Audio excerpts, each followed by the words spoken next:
আসসালামু আলাইকুম। গণজাগরণ কণ্ঠ টিভির পক্ষ থেকে সবাইকে স্বাগতম। আপনাদের সাথে আছি আমি মোহাম্মদ শুভ।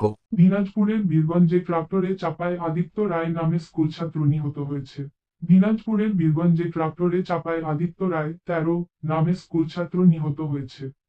আদিত্য রায় উপজেলার নিজপাড়া ইউনিয়নের নোখাপাড়া গ্রামের প্রেমানন্দ রায়ের ছেলে। সে কল্যাণী উচ্চ বিদ্যালয়ের সপ্তম শ্রেণীর ছাত্র ছিল।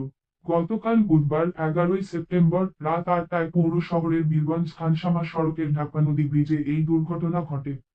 স্থানীয়রা জানান, সন্ধ্যায় বীরগঞ্জ পৌর শহরে প্রাইভেট শেষে বাইসাইকেল নিয়ে বাড়ি ফিরছিল আদিত্য রায়।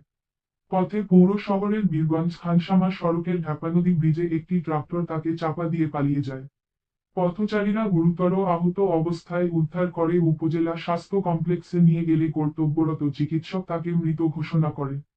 উপজেলা স্বাস্থ্য কমপ্লেক্সের medical officer doctor Mohammad Sabbir Hossain বিষয়টি নিশ্চিত করে বলেন, হাসপাতালে নিয়ে আসার আগেই পথেই তার মৃত্যু হয়েছে।